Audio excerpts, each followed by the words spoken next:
Right. Good afternoon, everyone. Welcome to our CAWASA Wednesday webinar. I'd like to first thank Valerie for finding us, our team of presenters for the rest of this month, and like to welcome all of you back to the webinars after a break from July. And we will continue until the end of September. And today we have with us Mr. Carlon Mendoza.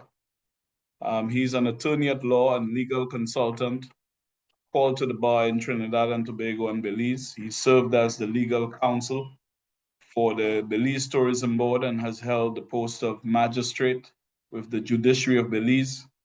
His work currently focuses on climate change law and policy, disaster law, and disaster risk reduction in the Caribbean. Welcome, Mr. Mendoza. And he will be speaking to us on climate justice, a Caribbean overview.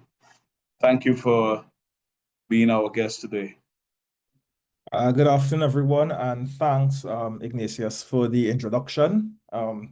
So I wouldn't go into, again, you just was introduced to myself, and it's really a pleasure to speak with you guys today on climate justice, a topic that some people would say is trending at the moment, but it's something that we within the Caribbean need to pay particular attention to, given that we have some recent developments within the legal framework, which some of you might have heard about in terms of the International Court of Justice opinion on climate change and what does that mean for the obligations or the duties of countries, particularly small island developing states and large emitters. So I would go through that later in the slides, but that's just to set the context of what we're going to discuss this afternoon. All right, 1 second. Please let me know if these slides are changing. Yes. Yeah, good.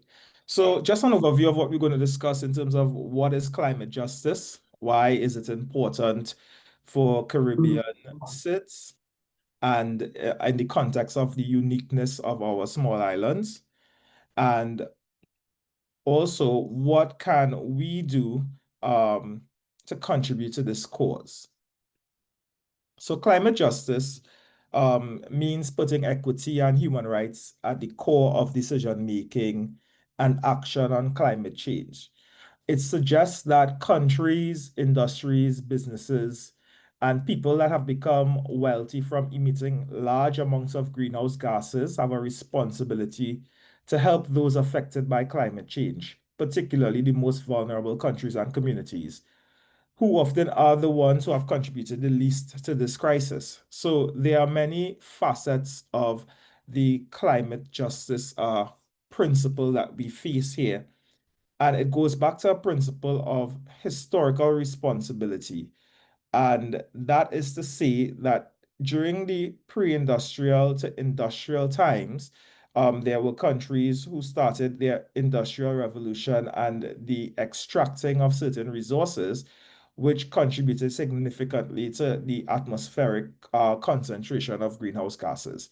Over time, other developing countries entered into that practice, but certain climate treaties, such as the UNFCCC, which is the Climate Change Convention decided in 1992, as well as the Kyoto Protocol, solidified that there is an aspect of historical responsibility and that larger developed states must bear the burden to start by, one, taking stringent action into reducing greenhouse gases, as well as assisting financially and in terms of capacity to assist developing countries in their transition away from fossil fuels. So, climate justice, we see that there are certain facets in terms of structural inequalities, socioeconomic inequalities, and intergenerational inequity. So within the structural inequalities, even in the same country, the impacts of climate change may be felt unevenly. That is simply to say that if we experienced a very intense hurricane within our islands. As was seen, there are some communities where houses may not be as impacted as other vulnerable communities in terms of squatting communities or persons of lesser economic status. So within that, right within one country, we can see the impact or the effects of climate change differently on different factors of society. With respect to the socioeconomic inequalities, we also see that the resources that are needed to address climate change and to address climate action, or in terms of mitigation and adaptation, these resources are unequally distributed across the world. Particularly for small island developing states, there are several reports that even though there's a number of existing funds, the Adaptation Fund, the Green Climate Fund, and the recently established Loss and Damage Fund, which was decided at COP28 some years ago, about 2 years ago, we also see that even though there's an increase in the names of funds, the amounts of money that actually reaches to us within small island developing states is just a minuscule amount in terms of the percentage that actually gets to the ground. And then when it comes in, there's a number of barriers and red tape in terms of how this money is accessed and used. And then we also talk about intergenerational inequity, because we are experiencing the effects of climate change at the moment. But we have to now consider the impact if we continue in the normal state of play, or in our normal mode of operating. What would be this impact on our children and our young people that have not contributed to this crisis? Who will now bear the full force of the climate impacts as they advance through life? So we have to now consider that this is not only a present problem, but it's also a future problem that we will need to address. So going back to the different facets of inequities and inequalities, there's also other factors in terms of indigenous people and how it impacts their life and livelihoods, because sometimes indigenous persons will not have the same livelihood or way of operating through life in terms of the same resources that we have. And if the climate continues to impact their natural resources and the way that they use it, then that bears a significant and disadvantageous burden upon those that community of persons. We also have to speak about the issue of human rights when we talk about inequalities and inequities, that the climate change problem is also a human rights problem, in that when we are talking about anything related to climate action, we must center humans or human livelihood and the rights of persons at the center of such actions. And that's what we call rights-based decision making, that we always put focus on the rights of persons and lives and livelihoods as we make decisions related to climate.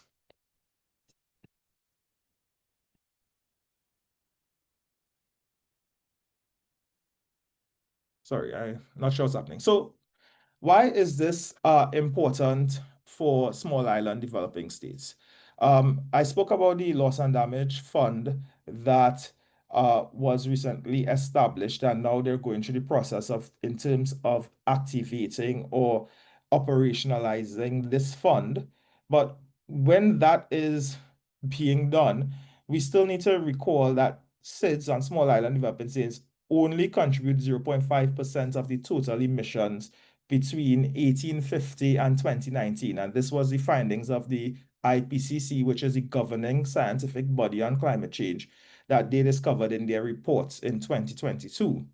So the issue of climate justice is one where we can actually see the tangible impacts of that on our land and on our, in terms of our resources. For example, we experienced some very significant and life-threatening hurricanes.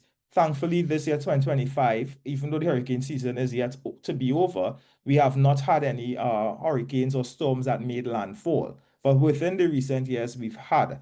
And the disasters or the impacts of those hurricanes have either left some of the coastline or shores eroded. We've also seen, because of the increased heat, the impact of heat on agriculture, the impact of heat on our coral reefs, as well as within the tourism industry and other industries that small island developing states um, particularly take part in. So we experience both loss and damage because of a result of climate change. And that is where the justice issue comes in. Because now, with respect to how can we now use the impacts and now better ourselves or put ourselves in a more resilient position, that is now what we call adaptation. It is now adapting to the consequences of or the impacts of climate change and ensuring that those vulnerable members of society that feel the impacts the hardest are able to withstand those said impacts through actions taken surrounding climate and ensuring that no one is left behind or no one is left more exposed due to the risks. So, for example, we can take actions in terms of building back better. We've heard that term of being more resilient and building back better. But however, we have to ensure that in building back better and becoming more resilient, that I made an example of the squatting population or a community that just would erect houses.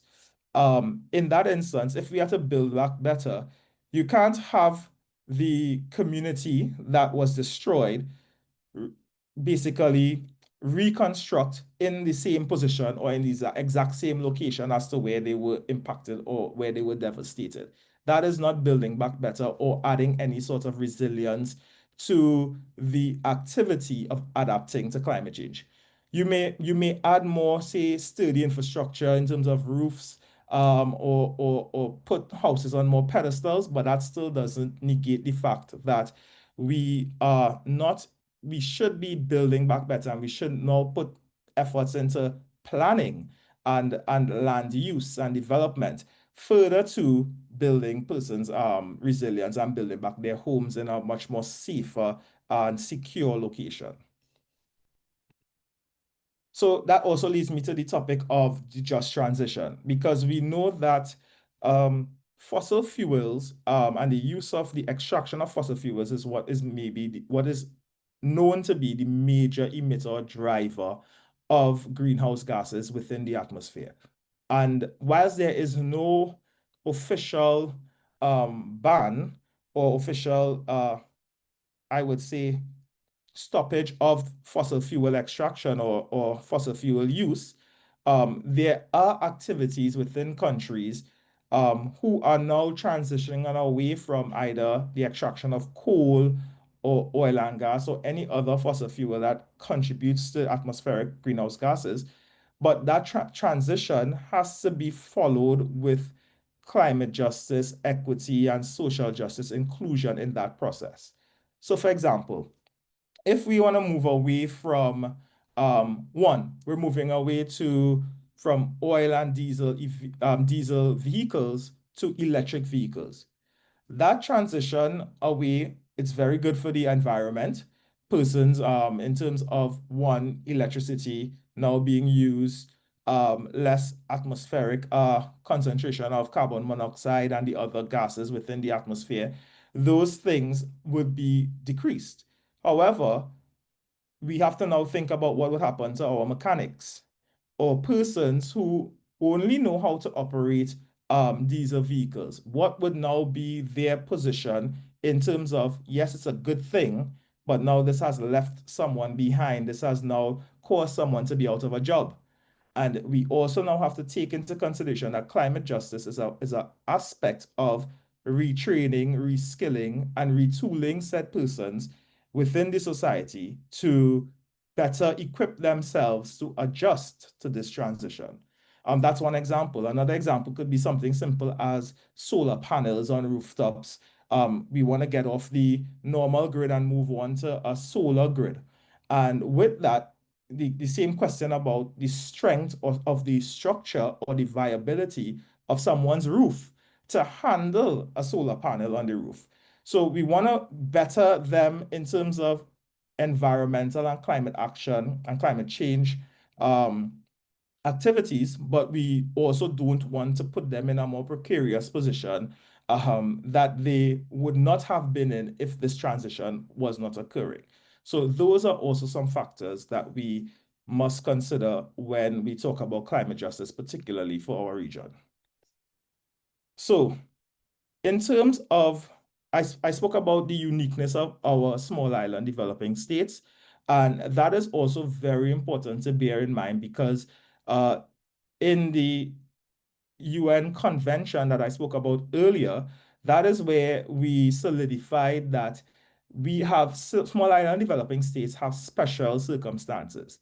And because of our geographic location, because of our historical past in terms of colonialism, and because of our economic resources and socioeconomic status, those are certain factors that place us in a position where we may not be able to act as fast or as fast as we should be acting and ensuring that justice prevails, that everyone is fairly treated, that all these tools are accessible and ensuring that they are fair across the board. This is something that the international space has recognized that there must be particular or special attention given to small island developing states. So for that instance, we were recognized for our special cases.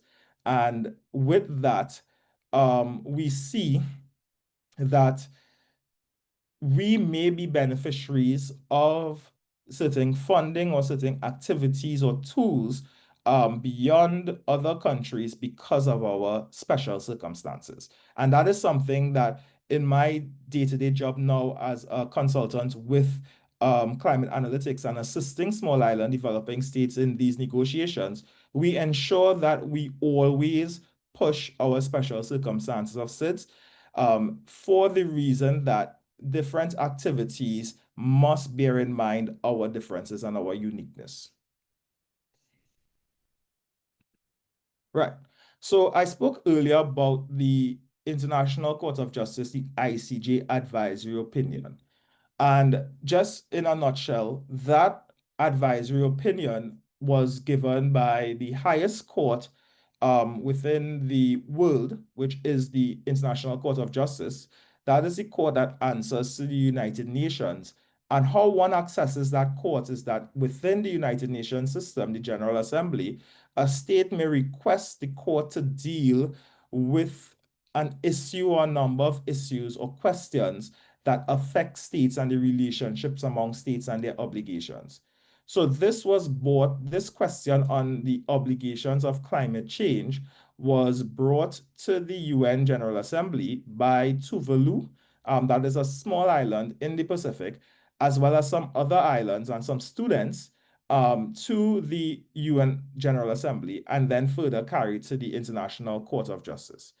And what does this advisory opinion do is that basically it establishes or gives some meaning or some confirmation as to the roles and responsibilities of states who are parties to the UN, countries who have signed up to the United Nations. It clarifies their obligations and their existing duties under certain international treaties. For example, the said UN Climate Change Convention, the Paris Agreement, the Kyoto Protocol, and other related environmental treaties, particularly for this issue. So within this issue, we found that the questions that were posed to the ICJ had to deal with the obligations under those international law for and other parts of the environment from the emissions of greenhouse gases, and as I discussed in previous slides, for present and future generations. So they asked the question about intergenerational equity, what are the obligations of states with respect to presently, how we have the number of emissions within our system and future generations. They also asked about the legal consequences concerning these obligations by some states' acts or omissions. So actions, what they do, or omissions, what they fail not to do, and how has that caused harm to the climate and the environment with respect to one small island developing states and our geographical circumstances. So we see the linkage between what I was talking about.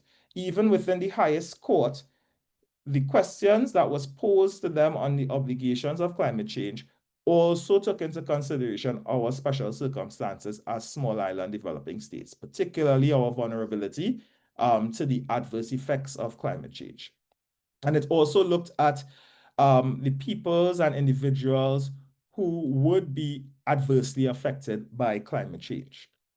So in answering these questions, the International Court of Justice, and I wouldn't go through all of these responses or findings of the advisory opinion, but in a nutshell, the court affirmed several things. But just for the context of climate justice and this discussion today, the court confirmed that one, within the Paris Agreement, there is a temperature goal, and I think some of you may have heard it, may have not heard it, but there's a 1.5 degree temperature goal that we cannot exceed warming by a cumulative amount of 1.5 above the pre-industrial times.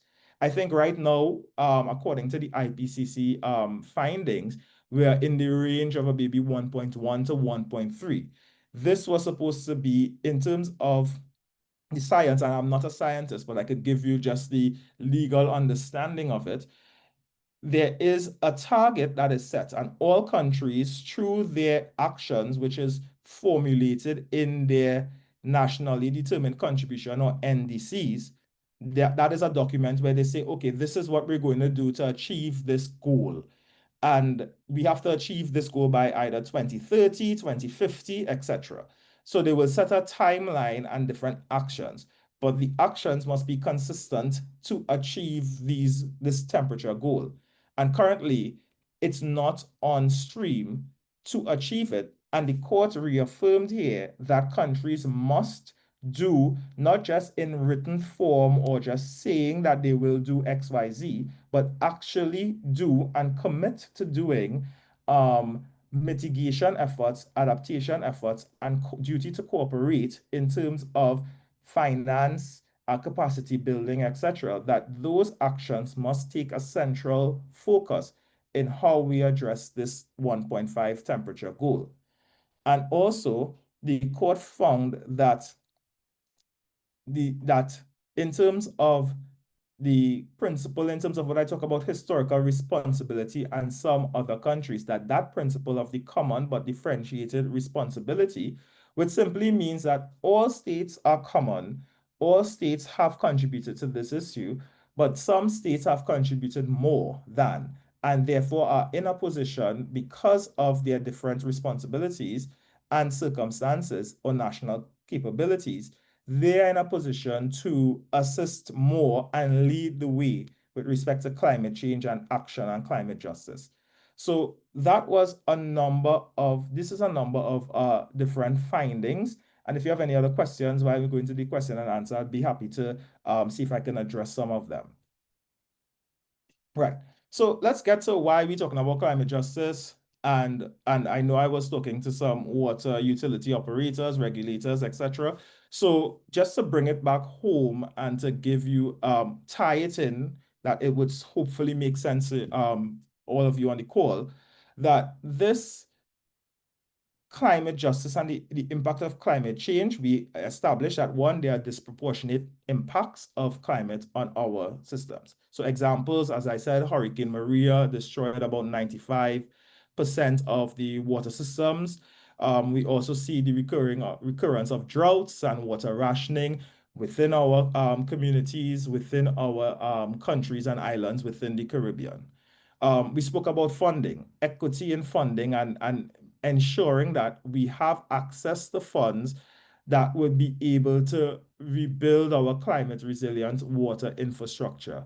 So we have to make sure that these sort of funding is concessional funding in the form of grants and not loans, because it's a thing where we always know we could go to the World Bank or any sort of multilateral development bank for a loan to do different projects. But that, whilst it is helping in the short term, the longer term on the economic status or appetite of the country is not necessarily a good one that we would want to see and be able to assist with future developmental projects.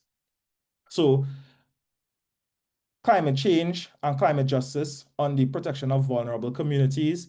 For example, we had the volcanic eruption within St. Vincent. This disrupted water supplies, and then the restoration of the water supply took several weeks. So because it took several weeks, justice comes into play where those who are impacted the most and those who are in at-risk communities should be served first. Elderly, women, children, etc., should always be prioritized with respect to how we go about now returning or re-engaging the supply of water, restoring, sorry, the supply of water to selected or affected communities. With respect to governance and accountability, I spoke about the rights-based approaches earlier and planning, proper planning in terms of water. And now water is recognized as a human right under the Sustainable Development Goal 6. So those are things that are very important to the use of water and the importance of water within our communities. And finally, in terms of operational resilience, we note that there are certain frameworks that we can push for proactive adaptation. So we have a thing within the Caribbean where we are very reactive, and we always respond to emergencies, and we always have these emergency declarations or regulations that are passed in the moment in time to deal with a particular issue. But we have to now look at the forward-thinking approach because, one, we are vulnerable, we are susceptible to certain storms. This will only keep getting worse if the climate action and the mitigation efforts are not taken into serious consideration and not consideration, but action. So this will only keep getting worse if there is not sufficient action. And part of that has to deal with the resilience and operational framework in terms of legal and regulatory that we need to have with respect to climate change and climate justice. So that is the end of my presentation. I hope I didn't bore you guys. So I'm free to take any questions. Back to you, Ignatius. Thank you very much, Mr. Mendoza. I think that has given us a fresh perspective as far as this, and I welcome this presentation. I think there have been some others I think I followed from Dr. James Fletcher and some of the staff of the Environmental Sustainable Department of St. Lucia with some of the team that presented on this judgment. But I think for our operators, it's to get another perspective on how I think you brought it nicely in towards the end about how it impacts the work that we do in the water sector. So I want to thank you for that. I would also now, I don't want to take up the time from the participants, to open the floor for them to field any questions or comments, observations that they may have. Of course, we have quite a number of new participants for the first time, so welcome. And feel free, if you want to say something, you could either raise your hand or just unmute your microphone and put a question.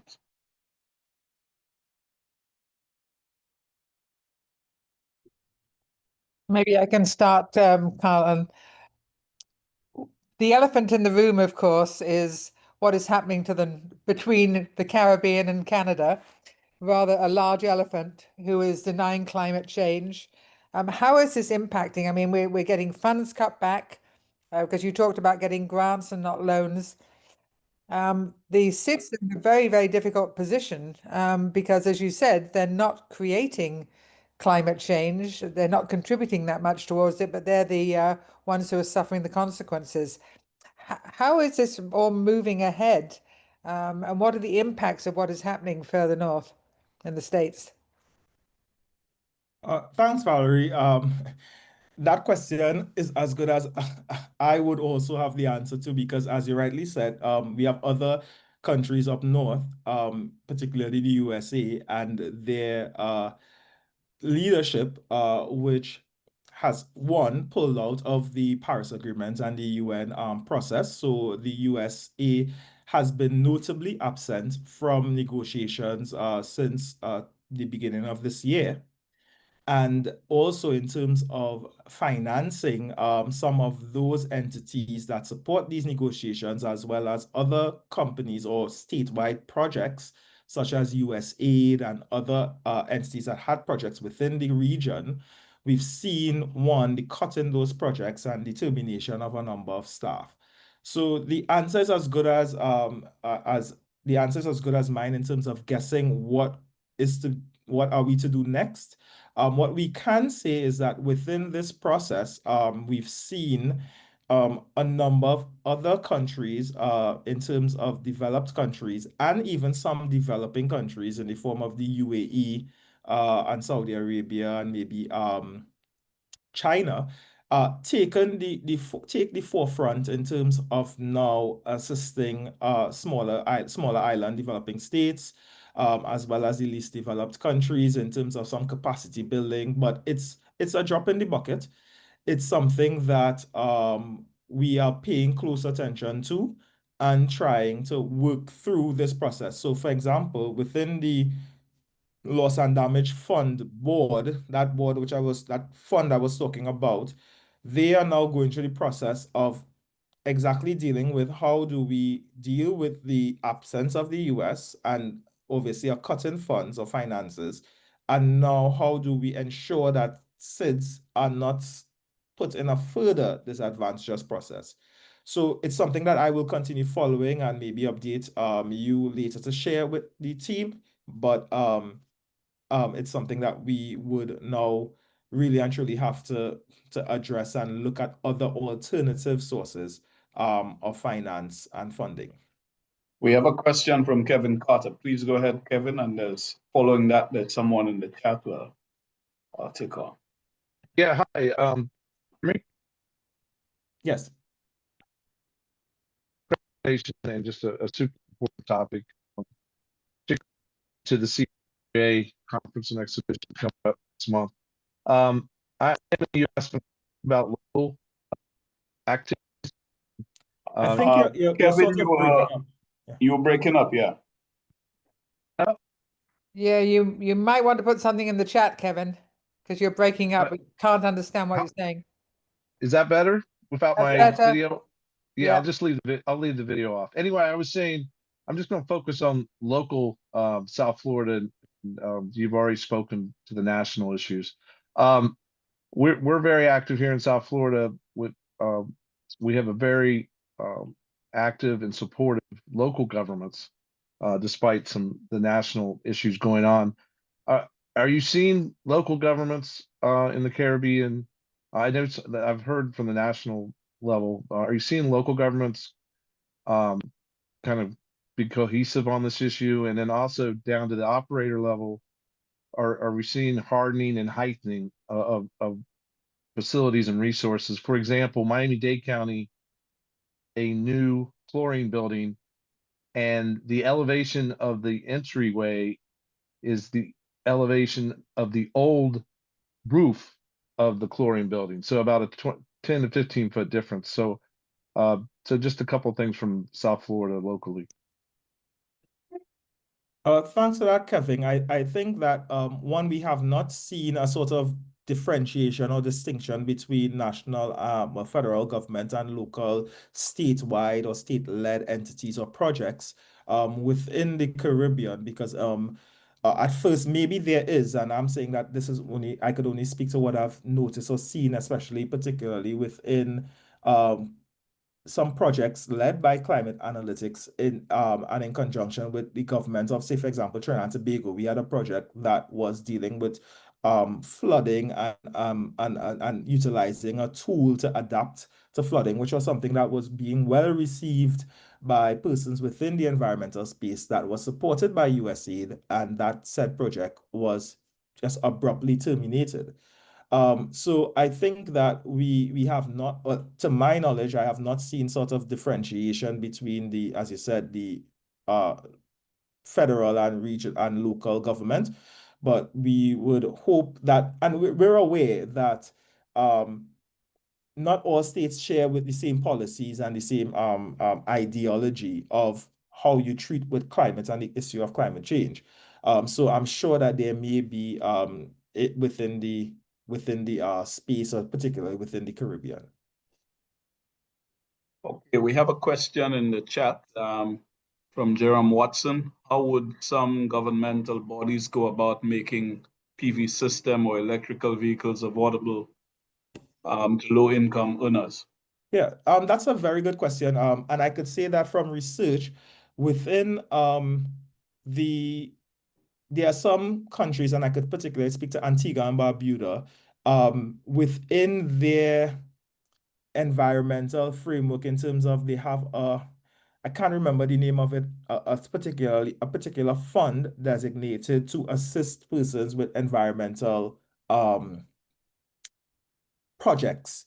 And in that fund, they have a kind of just transition arm where the government has brought in a number of solar panels, as well as a number of low emitting air conditioned units that they are installing at a very discounted price to churches and schools in the first instance, as well as the persons within communities.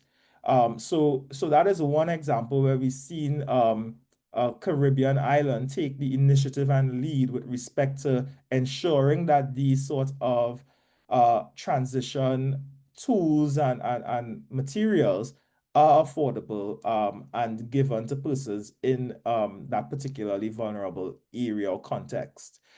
We've yet to see it in, I mean, there may be others within the islands, but I could particularly point to Antigua and Barbuda because I recently did some research there with that.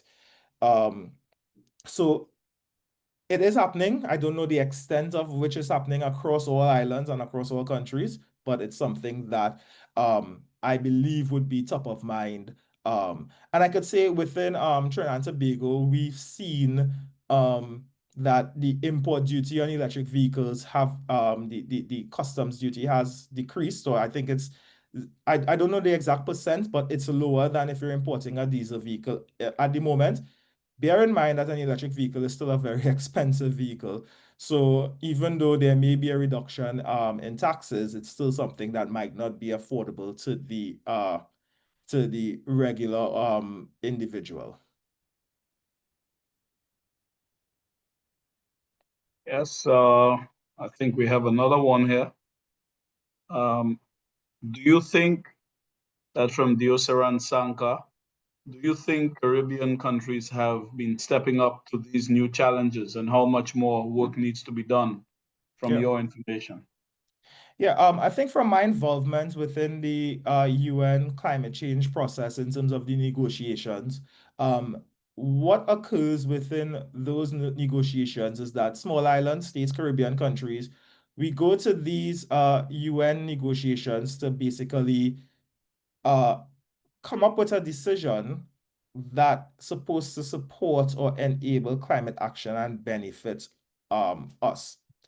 And then those decisions, even though it's not legally binding decisions, yes, we are parties to the UN, it is up for government to take the decisions that were negotiated at this meeting, at these meetings, and then translate it into policy, into legislation, etc. Recently in Trinidad and Tobago, I saw that the government approved the draft climate change policy, as well as some other documents relating to climate action. And well, we know throughout the region, I would say we have leaders within the Caribbean who actually, when they come back from these negotiations, translate it. I just gave the example of Antigua and Barbuda. St. Lucia is very much well known within the region for one, which is what I assisted on as well about some years ago, that St. Lucia Climate Change Act that was passed in, I think it was 2022, around there. Climate Analytics was one of the consultants assisting with the drafting of that act. And that act basically codifies or takes the Paris Agreement, the temperature goal, the different obligations of the Paris Agreement, and place it into national law. So how law operates is that you would have states agree to something internationally, but it may not be binding on us locally. So no court can come and enforce the Paris Agreement or the UN Charter or different international agreements until a state has taken those said obligations from those international treaties and brought it down to their parliament and passed it in parliament, and then therefore it now becomes enforceable, so that we as citizens have rights to we have a right of redress in terms of if a state has been breaching it. So to answer your question, I think we have been stepping up. There's much more work to be done, of course. What we can do, because as I said, the major problem is emissions and emitters, and we are low emitters. So it's not that we can say, okay, we're going to stop emitting our greenhouse gases. We can do that. We can take our efforts in terms of recycling, the transitioning to electric vehicles, solar panels, etc. But we can also lobby and encourage developed countries to further activate their actions with respect to mitigation and the use of fossil fuels. But how, well, I not being a skeptic, but just asking, when you see in our own region, rather than keeping the oil in the ground, as it were, we are seeing emerging, some countries now are moving in that direction. On the one hand, we are saying we want to have less emission and to have a net zero situation. And it's happening in our region. And also, we're seeing also in North America, in the recent changes, that we are saying drill, baby, drill. And then I was just reading a few days ago about BP, who had made a big commitment towards getting green. And because of the financial markets and the hedge funds, they have now abandoned some of that greening of their systems to go back into drilling, baby drilling again. So how realistic? I mean, we do have that precedent case, which can say, all right, it sets a precedent that we can go after these big polluters, as it were. But do we really have a chance in the context of what is happening? I mean, we get this question in our line of work all the time. And the response, and even provocative. and the response to it is always that we as advocates for the climate and for the Paris Agreement and the temperature goal and reducing emissions, we as advocates can only do so much in terms of advocating. I think we have evidence, we have scientific evidence and proof from the IPCC that indicates that if said action is to continue, this would be the result or the probability. I mean, we've seen it happen in terms of fishermen go out to fish and there's been a series of bad days in terms of they haven't caught anything. We've seen that persons go out to dive and snorkel with corals and there's nothing to look at and nothing to see. And that is the consequence. And if that is the consequence presently, imagine what would the consequence be in 10 years or the reality be in 10 or 15 years. And that is only as much as what we can do as small island states to lobby. in the Caribbean, we have been fortunate to be higher lying Caribbean states or islands, mountainous countries. Most of our islands are very mountainous, save and except Barbados, maybe is the flattest island within the region. I may be wrong in terms of my geography. Cayman Islands. Cayman. Cayman Islands. But in terms of, if we look at our brothers and sisters in the Pacific who live on atolls, who when they wake up, what was once the airstrip is no longer there. What was once a football field is no longer there. And we see the actual impacts of climate change on their islands. And we could only hope that it doesn't get over here if we continue in that vein. So, I mean, we get the question all the time. We can only be as optimistic as possible. We can only do our parts in terms of the negotiation and the lobbying. But again, as you rightly say, it's something that you are constant in this tug-of-war battle. And even, as you said, those entities in themselves are in a constant tug-of-war within themselves. Because one minute they're greenwashing and next minute they're coming back to say to drill. So it's something that they are aware of if they're in that constant turmoil. So we could only hope that they prevail eventually, that good sense prevails, I should say. We have another question in the chat. Do you think 12V and 24V systems be possible in cutting greenhouse emissions, especially when used with solar systems? That's from Seth Dorville. Sorry, Seth, as I said, I'm an attorney. I am not an engineer. I mightn't be able to really give an answer to the 12 volt and 24 volt. I can't give a specific answer to that question in terms of which one might be better or possible. So I may have to go to my colleagues who are in the science department within the company and see if we could provide an answer for that. But apologies that I wouldn't be able to give that answer. Right. Any other views, questions? You have a distinguished attorney here with us, so please make the time and use it. And it's free. You know, attorneys don't come cheap. So, well, there seem to be none. I'd like to thank you again, Mr. Mendoza, for taking time off your schedule and to share with us your own experiences and your opinions on this important matter. I think it's a recent decision, and I found good leadership from and support from the Caribbean region. So we must continue to applaud that. And I think it's a case for study by those who are involved in the water sector as well, because it will impact and has implications for how we go forward. So I'd like to thank you for sharing that time. And I'd like to thank you, Valerie, for finding us distinguished